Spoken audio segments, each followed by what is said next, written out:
Investir dans les large caps suisses, c'est ce qu'on va regarder ensemble dans cette vidéo. Pensez à vous abonner à la chaîne et à activer la cloche si ce n'est pas déjà fait.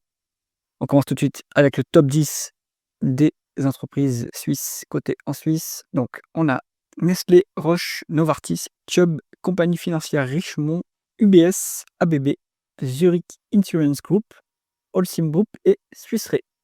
Comme d'habitude, je vous ai préparé la watchlist, les colonnes. On a le symbole de cotation boursière de l'entreprise, le nom de l'entreprise, l'industrie dans laquelle elle opère, la market cap en dollars, croissance du chiffre d'affaires, les multiples de valorisation ici, les rentabilités, l'endettement, le rendement du dividende, le rendement d'actionnaire qui inclut dilution ou rachat d'actions potentiel, free cash flow par rapport au bénéfice net et le payout ratio, proportion des bénéfices versés en dividendes. Première action de cette liste, on a Nestlé, le leader mondial de l'agroalimentaire, 273 milliards de dollars de market cap, décroissance en rythme annualisé sur 5 ans, marché très mature, donc il n'y a plus de croissance, des multiples qui sont relativement élevés par rapport à la maigre croissance qu'on a en face. Donc 15,5 en VO sur EBITDA, 23 en ratio court bénéfice et 22,5 en ratio court free cash flow. Moi, je trouve ça un peu cher payé pour la faible croissance. Rentabilité correcte, quand même, 12% en rendement des capitaux investis. Mais 3 fois les l'EBITDA en dette nette, donc c'est quand même assez lourdement chargé en dette, Nestlé. Donc peut-être un peu dangereux à ce niveau. Un rendement du dividende, par contre, qui est intéressant, à 3,5 et un rendement de l'actionnaire à 5%. Donc il faut voir si les actions rachetées sont annulées, mais en tout cas, ça, c'est pas mal. On est à 72% de payout ratio. Donc là, il ne faut pas s'attendre à ce que le dividende augmente beaucoup. C'est déjà un peu élevé comme payout ratio. Bon, Nestlé, c'est un peu cher. C'est uniquement à avoir en portefeuille si vous voulez du défensif, vu que c'est du franc suisse, c'est quand même intéressant d'avoir une monnaie assez forte. Mais voilà, il ne faut pas s'attendre à faire des gains en capital. Vous allez peut-être toucher votre dividende tranquillement, et c'est tout.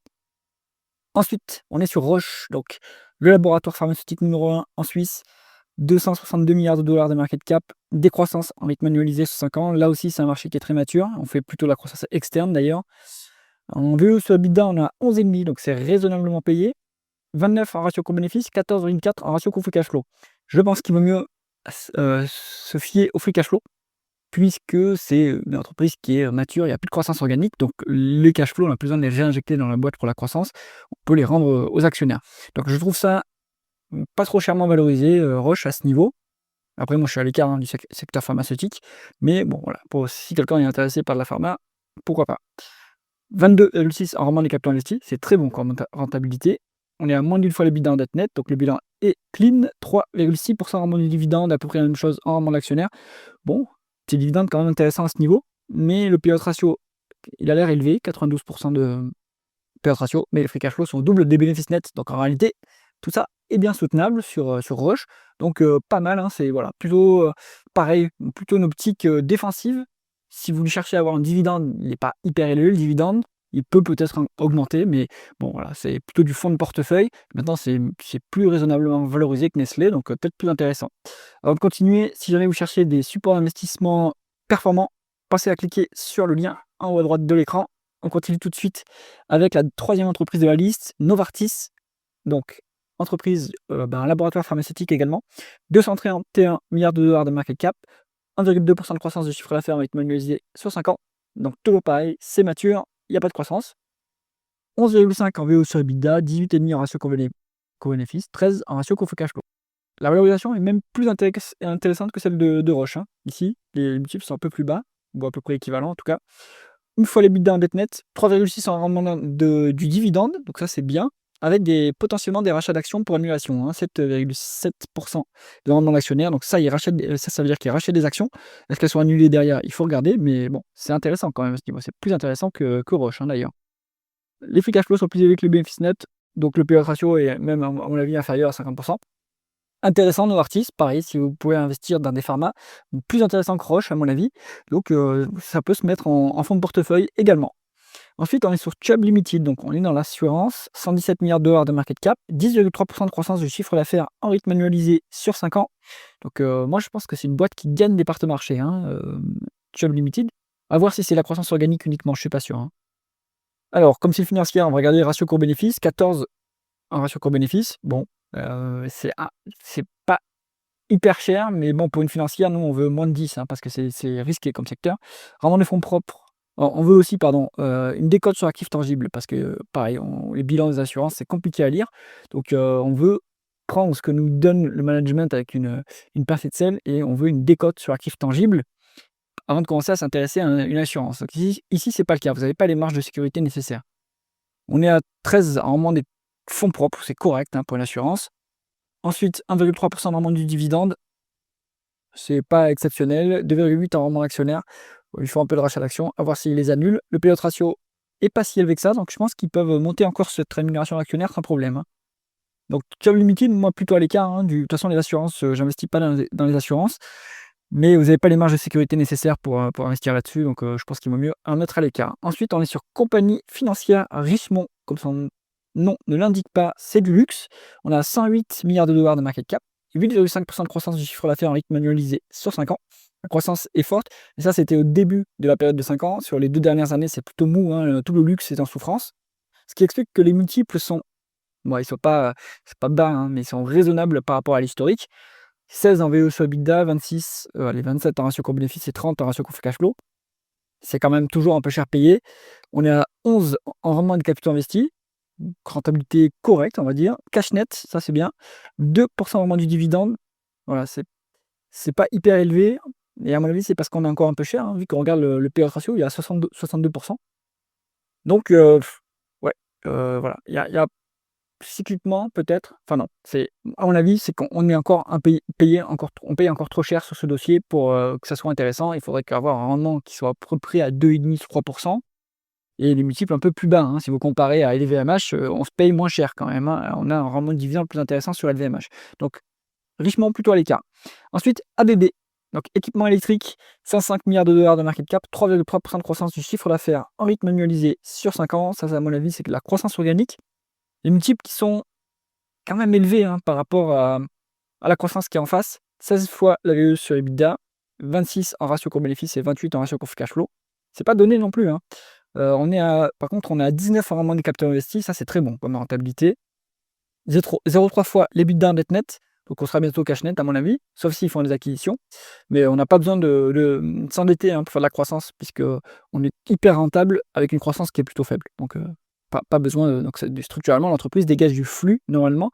Alors, c'est pas le cas à l'heure actuelle, vu qu'on a des free cash flow plus élevés que les bénéfices nets. Ils doivent continuer à dépenser assez intensivement en capital, hein. Bon, rendement du dividende à 1,9% contre, on va dire, ouais, c'est pareil en termes de rendement de l'actionnaire. Avec un payout ratio à 21%, peut-être un peu plus élevé en réalité, mais bon, il y a de la marge pour monter le dividende et cette rémunération de l'actionnaire. Donc ABB, je trouve ça encore un peu cher hein, quand même. À ce niveau, il faudrait peut-être viser un ratio coût-bénéfice à 20. Et là, ça pourrait être intéressant, je pense. Ensuite, Zurich Insurance Group, de l'assurance, 101 milliards de dollars de market cap, décroissance en rythme annualisé sur 5 ans. Donc, bon, secteur mature, il n'y a pas de croissance. Un multiple de price earning à 17,6, trop élevé. Il faut qu'on soit à moins de 10 pour que ce soit intéressant. Pareil, pas de décote sur actifs tangibles, donc pas de marge de sécurité ici. Un rendement des fonds propres à 23%, c'est très bon ça par contre. Et un rendement du dividende à 4,8%. Rendement actionnaire à 5,4%, donc il y a des rachats d'actions, à voir si elles sont annulées. Mais bon, c'est intéressant. Payout ratio est calculé à 71%, mais on a des free cash flow plus élevés que les bénéfices nets. On est potentiellement plus proche de 60% peut-être, 55-60%. Donc c'est soutenable à ce niveau. Donc Zurich Insurance Group, ça peut être intéressant pour le dividende, mais vous n'avez pas forcément des marges de sécurité. Donc moi j'en suis plutôt à l'écart. Ensuite on est sur UBS. Bon bah rien que d'évoquer le nom, à mon avis, il vaut mieux être à l'écart, hein, puisque UBS, ils ont racheté le Crédit Suisse en récupérant tout le bilan pourri de Crédit Suisse. Donc ça c'est une banque, à mon avis, bien moisie. 100 milliards de dollars de market cap, croissance du chiffre d'affaires de 11%, mais ça inclut la fusion, le rachat de Crédit Suisse. 22 en ratio coût-bénéfice, donc hyper élevé pour la qualité de la boîte. On n'a pas de décote sur actifs tangibles, et Dieu sait que les actifs sont bien pourris. Vraiment des fonds propres à 6%, c'est inacceptable sur une banque. Il faut au minimum 10% de rendement des fonds propres. Le rendement du dividende est faible, il y a un peu de rachat d'actions. Bon, UBS absolument à l'écart. Holcim, le cimentier suisse qui a racheté, alors il y a des années, hein, mais Lafarge. Maintenant, c'est vraiment une énorme boîte multinationale, évidemment. 64 milliards de dollars de market cap, décroissance du chiffre d'affaires en rythme annualisé sur 5 ans. Alors, c'est une industrie qui est cyclique. Il faut regarder plutôt les volumes hein, sur les cimentiers. est-ce que c'est en progression? Parce que en fait, c'est une commodité, donc ils ont pas trop ils ont quand même une capacité à monter les prix, hein, mais voilà, c'est pas un marché, sur lequel on a un fort pricing power. On va dire qu'ils ont du pricing power pour récupérer les coûts des intrants qui se prennent, mais pas pour non plus, essayer de se faire une marge exceptionnelle, hein. On a 10,2 en VO sur EBITDA, ça reste raisonnable, 20 en ratio coût-bénéfice et 14,4 en ratio coût free cash flow. Industrie mature, boîte mature, c'est plutôt les free cash flow qu'il faut regarder. Ils sont plus élevés que les bénéfices nets. Bon, on est au-dessus de la zone value qui est à 10. La zone, on va dire déraisonnable, pour moi, c'est au-dessus de 15. Là, vous êtes entre les deux. Bon, c'est évidemment, vous êtes en Suisse, hein, donc les multiples sont plus élevés. Ça, c'est qualitatif, hein, pour moi, Holcim, hein. Ils préparent la scission. D'ailleurs, la scission arrivera le 23 juin, si je ne me trompe pas, de leur activité aux États-Unis sous le nom de Amrise. C'est-à-dire qu'il y aura Holcim États-Unis qui sera coté aux États-Unis, ce qui est pas bête, hein. Pas mal des cimentiers ont fait ça, hein. Titan Cement a fait ça aussi. Edelberg, de mémoire, je crois qu'ils l'ont fait ou ils le préparent. Bon, en tout cas, ils ont aussi des options pour avoir de la marge de manœuvre financière.